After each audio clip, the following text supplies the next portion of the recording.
Sampradaya Anushtana Rakshanabhiman Saran presents 100th year Tirunakshatra celebrations of Shri Uve Tirukkallam Narasimha Raghavacharya Swami Srimad Bhagavad Gita Upanyasam series held from 17th to 20th November 2024 by Shri Uve APN Swami at Shri Venugopala Krishna Swami Temple, Malleshwaram, Bengaluru.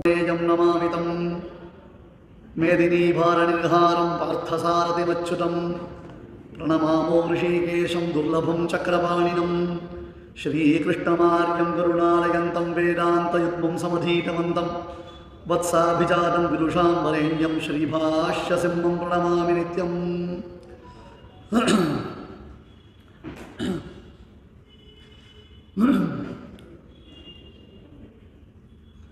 कार्पण्यदोषोपहतस्वभावः पृच्छामि त्वा धर्मसम्मूढचेताः यच्छ्रेयस्यान् निश्चितं ब्रूहि तन्मे शिष्यस्तेहं शाधिमां त्वां प्रपन्नं என்று அர்ஜுனன் எம்பெருமானுடைய திருவிவாரத்தில் சரணாகதி பண்ணுறான்.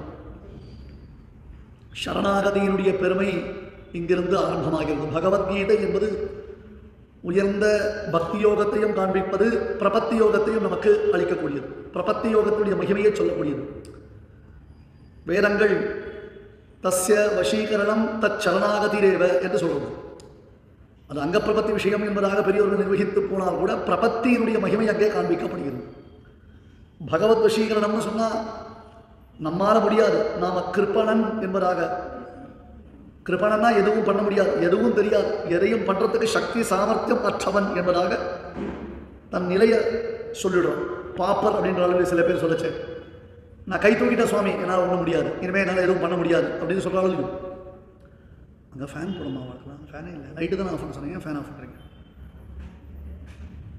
அந்த மாதிரி என்னால் ஒன்றுமே பண்ண முடியாது, நான் எதுவும் பண்ணுறதுக்கு சக்தி கிடையாது, சாமர்த்தியம் கிடையாதுன்னு லாயக்கில்லே ஒன்று சொல்கிறான்னா அவனுக்கு வழி என்ன அப்படி கேட்டால் சரணாகதி மட்டும்தான் வழி. மோட்சம் அப்படின்னு வரும்பொழுது பிரபன்னாத் அந்நேஷாம் நதிஷதி முகுந்தா நிஜபதம் சுவாமி தேசிகன் சாதிப்பார். பிரபத்தி கலர் எம்பெருமான் மோட்சத்தை கொடுக்க மாட்டேன். என்னென்னமோ சொல்கிறோம் நம்ம. நான் நித்தியம் சகஸ்ரநாமம் சொல்கிறேன், நான் தினந்தோறும் திருவாராதனம் பண்ணுறேன், நான் தினந்தோறும் 1000 ஏழைகளுக்கு அன்னதானம் பண்ணுறேன், அப்படியே பக்தி மழையில் நனைஞ்சிட்டு இருக்கேன்னா சரணாகதி பண்ணினால்தான் மோட்சம். அதில் ஒன்றும் சந்தேகமே கிடையாது. அந்தனர் அந்தியல் எல்லையில் நின்ற அனைத்துலரும் நொந்தவரே முதலாக எப்பேற்பட்டவனாக இருந்தாலும் சரி, ஜாத்தியா யோவா கோவான எது ஜாதி குலம் விசிஷ்டம் எதுவுமே அந்த தேவையில்லை. சரணாகதிக்கு தான் பெருமாள் மோட்சம் கொடுப்பான்றது நிரூபிதமான அர்த்த விசேஷம், நன்கு நிரூபிதமான அர்த்த விசேஷம். இப்போ முதல்ல சிஷ்யன் ஆச்சாரியனிடத்தில் சரணாகதி பண்ணுறான். என்னால் எனக்கு நான் யோசிச்சு பார்த்தேன், எவ்வளவோ நான் பிரயத்தனப்பட்டேன், எனக்கு புரியல சுவாமி அப்படின்னு. அதனால தான் ஒரு ஆச்சாரியனிடத்தில் சிஷ்யன் போகணும், அவரிடத்துல அந்தேவாசியாக இருக்கணும், அவருடைய கிருபையை சம்பாதிக்கணும். அவருடைய கிருபையை சம்பாதிப்பது எப்படி கேட்டால் அவருக்கு கைங்கரியாரிகளை பண்ணி சிஷ்யவருத்தி பண்ணி அவரிடத்துல நாம் ஞானத்தை சம்பாதிக்கணும். அப்பேற்பட்டதான ஞானம் தான் நமக்கு நிற்குமே தவிர்த்து யூடியூப் ஞானமோ, கூகுள் ஞானமோ, இன்ஸ்டாகிராம் ஞானமோ, ஃபேஸ்புக் ஞானமோ நமக்கு பிரயோஜனப்படாது. அது லைக் மைண்டட் அப்படின்னு வச்சுக்கொண்டாது. ஏன் அப்படின்னா அதில் உன்னை ஃபாலோ பண்ணுறவாள்லாம் உன்னுடைய வாழ்க்கைக்கு ஒரு பொழுதும் உன்னை ஃபாலோ பண்ண மாட்டான், அல்லது வாழ்க்கைக்கு உனக்கு வழியும் காண்பிக்க மாட்டான். வெட்டித்தனமான கமெண்ட் தான் போட்டுட்டு இருப்பான். அதனால தான் ஆச்சாரியாரிக தேவதாம் சமதிகா மன்யாம் ந மன்யாமகே. இப்போ பெருமாள் ஒரு புது அவதாரம் எடுக்கிறான். இது வரல கிருஷ்ணாவதாரம், இது முதற்கொண்டு கீதாச்சாரியா அவதாரம். கிருஷ்ணாவதாரத்தை விட ஏதோ சக்தி அப்படின்னு கேட்டால் கீதாச்சாரியாவதாரம் தான் சக்தி. ஏன்னா கிருஷ்ணாவதாரத்தில் எத்தனையோ லீலைகள் பண்ணினான், கீதாச்சாரியாவதாரத்தில் உபதேசம் பண்ணினான். உபதேசம் தான் ரொம்ப முக்கியம். அந்த ஆச்சாரியனுடைய லட்சணங்கள் சொல்லப்படுகிறது. நல்ல பிரம்மவித்தா இருக்கணும்.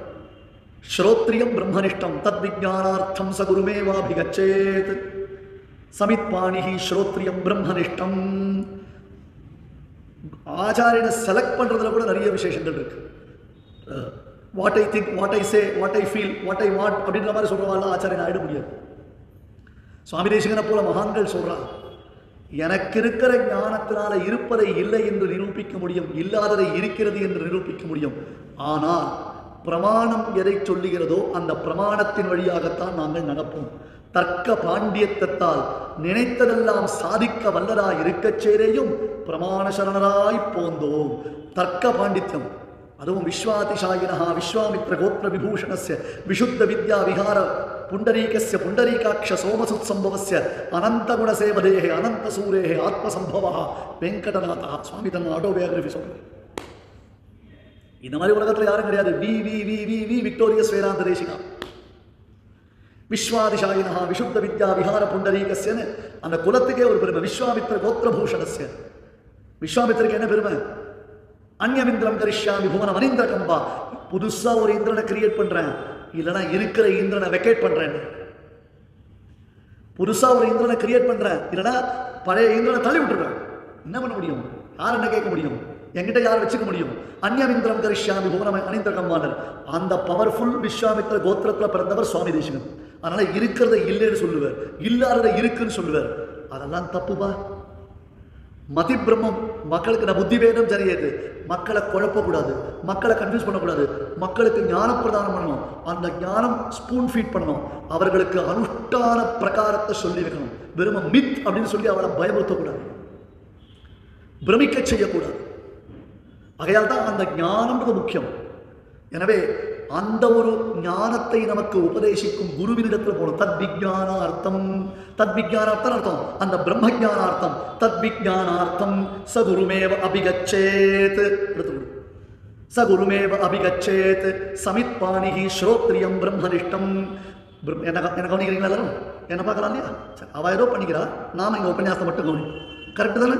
ரைட். இல்லைனா நானும் அங்கே பார்த்து தானே, அப்புறம் நம்ம கண்டினியூ பண்ணால் நீங்கள் எப்போ சொல்கிறீங்களோ அப்படின்னு. ரைட்டா? டீலா நோடீலா? யார் வரா, யார் போறா, யார் உட்கார்றா, யார் நிற்கிறா, யார் நோன்றா, யார் மறைக்கிறா அப்படின்னு நீங்கள் பார்க்குறதா இருந்தால் நானும் நிறுத்திட்டு பார்த்துருவோம். அப்புறம் நானும் உபன்யாசத்தை கண்டினியூ பண்ணுறேன். நீங்கள் எப்போ சொல்கிறீங்களோ அப்போ வச்சுக்கலாமா? ரைட்டா? சரி. எல்லாம் ரெண்டு சைடு வரணும். ஃபோன் எடுத்துகிட்டு நீங்கள் வெளில போகிறதா இருந்தால் நானும் ஃபோன் எடுத்துகிட்டு வெளில போய் உபன்யாசத்துக்கு போயிட்டு வருவேன். ஏன்னா எனக்கும் ஃபோன் வருது, எனக்கு அர்ஜென்ட் கால் இருக்குது, எனக்கு 1000 பிரச்சனைகள் இருக்குது. நானும் எடுத்துகிட்டு வாசலில் போயிட்டு ஃபோன் பேசிட்டு அப்புறம் வந்து உபன்யாசத்தை கண்டினியூ பண்ணுவேன். ரெசிப்ரிகேஷன் இருக்கணும்ல. அதனால் கேட்குறவாளுக்கு ஒரு நியாயம், சொல்கிறவாளுக்கு ஒரு நியாயமா? ரெண்டு பேருக்கு தான் ஒத்து வரணும். அப்போ நீங்களும் ஃபோனை யூஸ் பண்ணிக்கலாம், நானும் ஃபோனை யூஸ் பண்ணேன், மன்னிக்கணும். ஏன்னா உங்களை பார்த்தா நானும் கற்றுக்கிறேன் நிறைய விஷயங்கள். கேட்குறவா அப்படி இருக்கணும்னா சொல்கிறவாள் அப்படி இருக்கலான்னு எனக்கு தெரியும். சரிதானே? இது இங்கே இல்லை, எல்லா இடத்துலையும் இதை ஃபாலோ பண்ண கற்றுக்கணும். இதுக்கு முக்கியத்துவம் கொடுத்துட்டோம்னா இது பிரயோஜனம் இல்லை, இது பிரயோஜனம் இல்லை. இங்கே நாம் வந்திருக்கிறது ஆத்ம சிந்தனைக்கோசரம், ஆத்ம சிந்தனைக்கோசரம் வரல. ஆத்ம சிந்தனைக்கோசரம் தான் வந்திருக்கும். திருப்பி இங்கே வந்து ஆத்ம விஷயத்தை கிரகேஷு கிரகமேதி நாம்னர் தசமஸ்கந்தத்தை ஆரம்பிக்கச்சே 1000 பிரச்சனை இருக்கலாம் அவனுக்கு வீட்டில். அவனை கேட்டால் எத்தனையோ சொல்லுவான். அவன் பெட்ரோல் விலை என்னாச்சு, டீசல் விலை என்னாச்சு, இஸ்ரேல் பாலஸ்தீனம் யுத்தம் என்னாச்சு, தங்கம் ஏறித்தா வைரம் ஏறித்தான் பேசிட்டு இருப்பாங்க. நமக்கு அப்படி கிடையாது. நமக்கு பகவத்கீதை பாகவதம் இருந்தால் போகும். சுகபிரம்மம் சொல்லிட்டார், நம்மளால முடியாது. அதனால் நானும் பரித்தியாகம் பண்ண போகிறதில்ல, நீங்களும் பரித்தியாகம் பண்ண போகிறதில்ல. ஒரு 1.25 மணி நேரம் 10 வருஷம் முன்னாடி இதை கையில் வரதுக்கு முன்னாடி நாம் என்ன பண்ணினோம்? இதை சுமந்துட்டு வரதுக்கு முன்னாடி இந்த உபன்யாசம்லாம் நாம் எப்படி கேட்டோம்? அந்த ஒரு காலத்தை மனசில் நினச்சிட்டு மறுபடியும் அதுக்கு வரதுக்கு ட்ரை பண்ணுவோம்.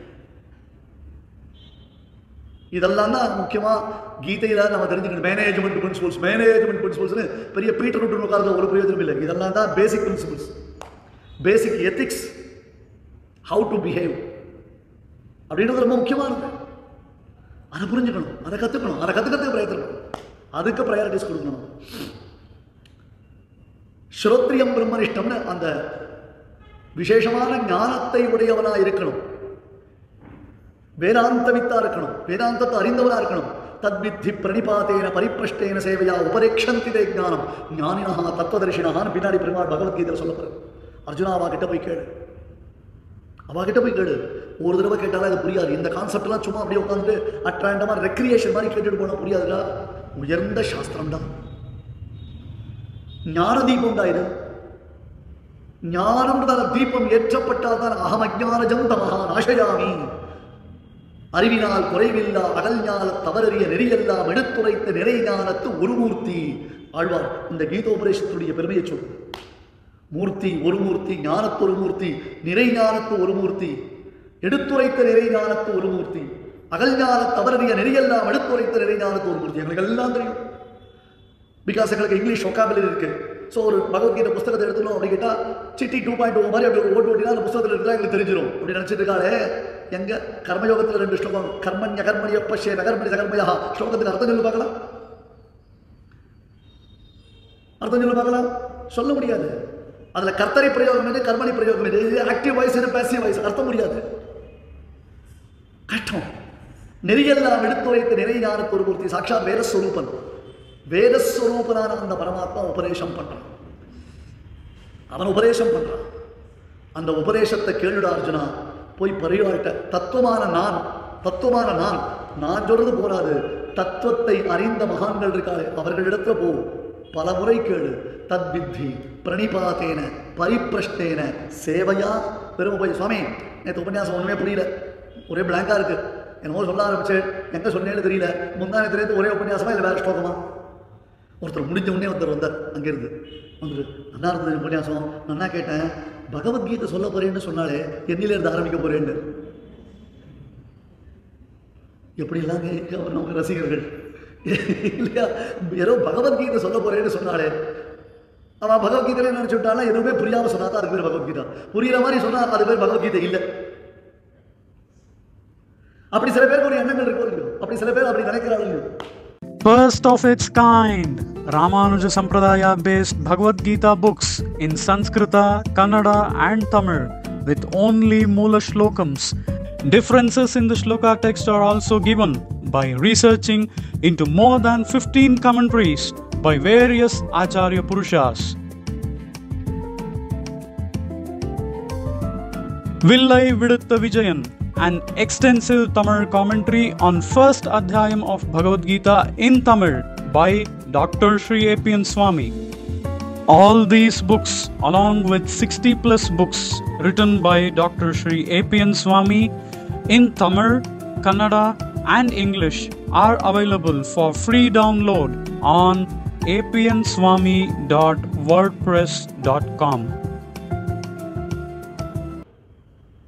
அதனால அர்ஜுனன் பார்த்தான், கார்பண்ய தோஷோபகத ஸ்வபாவா பிருச்சா வித்வா தர்ம சம்மூட சேதாக யச்ரேயஸ்யா நிச்சிதம் ப்ரூஹி தன்மே.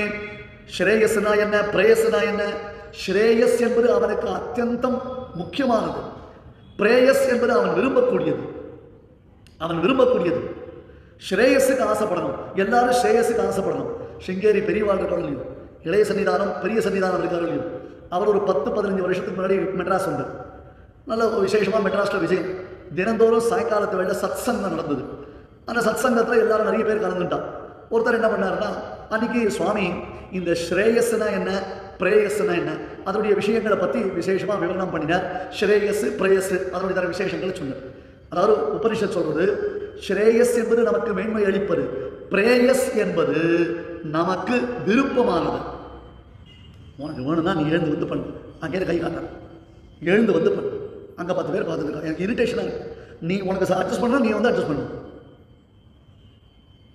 எவ்வளோ தடவை சொல்கிறது? ஒவ்வொருத்தருக்கு முன்னாடி ஒரு தடவை சொல்லிட்டு இருப்பாள், ஒரு அட்டம்ப்ட்டுக்கு. அதை 10 பேர் பார்த்துட்டு இருக்கான், நீ புசு புசுக்கிட்டு இருக்கான் கேட்டது. ஸ்ரேயஸ்னா ஒன்று, பிரேயஸ்னா ஒன்று. ஸ்ரேயஸ்ங்கிறது நமக்கு மேன்மை அளிக்கக்கூடியது, நமக்கு மேன்மை அளிக்கும். ஹிதம்னு ஒன்று, பிரியம்னு ஒன்று. பிரியம் நமக்கு பிடித்தது. வாசல் ஐஸ்கிரீம் வச்சுட்டு போகிறான், ரோட்டில் ஐஸ்கிரீம் விற்கிறான், குழந்தைக்கு ஆசையாக இருக்குது, அந்த ஐஸ்கிரீம் சாப்பிடணும் குழந்தை ஆசைப்படுறது, அதுக்கு அது பிரியம். ஆனால் அந்த ஐஸ்கிரீம் சாப்பிட்டா 10 நாள் ஜுரம் வரும், சளி கட்டிக்கும், மாந்தம் வரும், அந்த குழந்தை கஷ்டப்படும். அப்போ அந்த குழந்தைக்கு அது ஹிதம் இல்லையே. அந்த ஐஸ்கிரீமை தயார் வாங்கி தராமல் தடுத்தாங்கன்னா அவனுக்கு அந்த குழந்தைகிட்ட பிரியம் இல்லைன்னு அர்த்தம் இல்லை. அந்த குழந்தைக்கு ஹிதம் எதுவோ அந்த காரியத்தை தான் அந்த அம்மா பண்ணுறான். பகராத் மாமி என்ன இவருக்கு சொத்து பத்தில் குறைச்சல், ஒரு 10 ரூபா ஐஸ்கிரீம் வாங்கி கொடுக்கூடாதா, நான் இந்த குழந்தைக்கு வாங்கி தரேன் அப்படின்னு அந்த குழந்தைக்கு அந்த ஐஸ்கிரீமை வாங்கி கொடுத்தா அதை சாப்பிட்டுட்டு அந்த குழந்தை அவஸ்தைப்படுறா. யார் குழந்தையை பார்த்துப்பா? அந்த பகராத் மாமியா வருவா. அவளை வந்து அந்த குழந்தையை பார்த்துக்க போறா. அப்ப ஹிதம் என்பது வேற, பிரியம் என்பது வேற. அதே போல ஸ்ரேயஸ் என்பது வேற, பிரேயஸ் என்பது வேற. பிரேயஸ் என்பது நாம் விரும்பக்கூடியது, ஸ்ரேயஸ் என்பது நமக்கு ஹிதம் அளிப்பது. இதை ஆச்சாரியர் உபதேசம் பண்ணிட்டு இருக்கா, உபன்யாசம் பண்ணிட்டு இருக்கா. ஸ்ரேயஸ் என்ன, பிரேயஸ் என்னன்னு உபதேசம் பண்ணிட்டு இருக்கா. அன்னைக்கு உபன்யாசம் முடிஞ்சது, அங்கேருந்து ஒரு மாமி வந்தா, அவர் ஆச்சாரியாரை சேவிச்சு இன்னைக்கு உபன்யாசம் ரொம்ப நல்லா இருந்ததுன்னு அப்படியாம்மா, ரொம்ப சந்தோஷம். அடிக்கடி என் பேரனை பற்றி சொன்னேன். உங்கள் பேரனை பற்றி நான் என்ன சொன்னேன்? ஸ்ரேயஸ் ஸ்ரேயஸ்ன்னு சொன்னேன். என் பேரன் பேர் ஸ்ரேயஸ். 1.5 மணி நேரம் உபன்யாசத்தில் அவன் கிரகிச்ச விஷயம் அவ்வளோதான். அவன் ரசித்த விஷயம் இல்லை. அவன் பேரனை அடிக்கடி ஆச்சாரியா ஸ்ரேயஸ் ஸ்ரேயஸ்ன்னு நாங்கள் சொல்லிட்டு இருக்கேன். அவ்வளோதான் அவனுக்கு தெரிஞ்ச விஷயம். இப்படித்தான் நாம் அதை யோசிக்கிறோம், இப்படித்தான் நம்ம பார்க்கிறோம். எத் ஸ்ரேயஸ்யா அப்படின்னா அர்ஜுனன் கிருஷ்ணா இது வேணும் அது வேணும்னா நான் சொல்லலை. எனக்கு இப்போ ரொம்ப கன்ஃபியூஷனில் இருக்கேன், இப்போ நான் புரிஞ்சுக்காமல் இருக்கேன், எனக்கு புரிஞ்சுக்கிறது ரொம்ப கஷ்டமாக இருக்கு. நீ ஏற்பாடு பண்ண, எதை உபதேசம் பண்ணலாமோ அதை எனக்கு உபதேசம் பண்ணு. நானா சொன்னா ரெஸ்ட்ரிக்ஷன். நாமளா பெருமாள்கிட்ட போவோம், பெருமாளே எனக்கு ஒரு மாதம் ஒவ்வொரு மாதம் 1 லட்சம் ரூபாய் சம்பளம் வரா மாதிரி ஒரு உத்தியோகத்தை கொடு அப்படின்னு பெருமாள்கிட்ட கேட்கணும். சரி, பெருமாள் கொடுப்பார், சந்தேகம் இல்லை. ஆனால் பெருமாள்கிட்ட போய், பெருமாளே நான் ஒரு நல்ல கர்மயோகம் பண்ணணும், அதுக்கு எனக்கு நீ அனுகிரகம் பண்ணணும், உத்தியோகம் எனக்கு கிடைக்கணும், உன்னுடைய அனுகிரகம் இருந்தால் எல்லாம் நடக்க போகுதுன்னா மாதம் 5 லட்சம் ரூபாய் சம்பளம் வரா மாதிரி உத்தியோகம் பெருமாள் கொடுப்போம். நீ ரெஸ்ட்ரிக்ட் பண்ணிட்ட. எத்திதம் நமதே வேஷ தத்குரு, எனக்கு எது சரியோ, எனக்கு எது சேகஸோ, எனக்கு எது மேன்மையோ அதை நீ பண்ணுன்னு சொல்லிட்டான்னா அது அவனுடைய பொறுப்பு, அவன் பார்த்துக்கிறான். உன்னை எப்படி ரியாக்ட் பண்ண வைக்கணும் அப்படின்றது உனக்கு என்ன கைட் பண்ணணும் அவனுக்கு தெரியும். நீ என்ன பண்ற? எனக்கு 1 லட்சம் ரூபாய் சம்பளம் வரா மாதிரி வேலை வேணும்னா சரி கொடுத்துட்டு போறேன். ஏன்டா நாம கேட்டோம். அர்ஜுனன் பார்த்தா ரொம்ப போச்சு, நாம ஒரு மாதிரி கன்ஃபியூஷன்ல இருக்கோம், ஏதோ புரிஞ்ச மாதிரி இருக்கு புரியாத மாதிரி இருக்கு. அது புரிஞ்சு கொடுத்த அர்ஜுனுக்கு. நாம புரிஞ்சுட்டா மாதிரி இருக்கும், புரிஞ்சுக்காத மாதிரி இருக்கும், ஏதோ உளறிட்டு இருக்கோம்னு தெரியுது. கிருஷ்ணனுடைய அந்த லுக்கை பார்த்தாலே தெரியுது. கிருஷ்ணன் ரொம்ப ஷார்ப்பா நம்மளை பார்த்துட்டு இருக்கான். சரி ஒன்று பண்ணுவோம், கிருஷ்ணா எனக்கு விஷயம் தெரியல விட்டுட. நகி பிரபஷ்யாமி மமாபுருத்தியாத் யச்சோகமுச்சோஷணம் இந்திரியாணாம் அவாப்பிய பூமாவசபத்தன விருத்தம் ராஜ்யம் சுராணாம் அபிச்சாதிபத்தியம். தெரியல எந்த காரியத்தை பண்ணணும். இந்த ராஜ்யத்தை நான் பெற்றால் கூட, இப்பொழுது இந்த ராஜ்யத்தை பெற்று தேவர்களை காட்டும் பெரிய ராஜ்ய லாபம் எனக்கு கிடைத்தால் கூட அதை அனுபவிக்கும் அளவிற்கு என்னிடத்தில் யோக்கியதை இருக்கிறதா என்று தெரியவில்லை. ஏனென்றால் அதை அனுபவிக்க நானே இருப்பேனா என்று தெரியவில்லை. உடம்பு தளர்ந்து விடுகிறது, நாடி நரம்புகள் தளர்ந்து விடுகின்றன, அப்படியே உள்ளுக்குள்ளே இந்திரியங்கள் என்னை உலர்த்துகின்றன. கிருஷ்ணா என்னால் முடியலப்பா.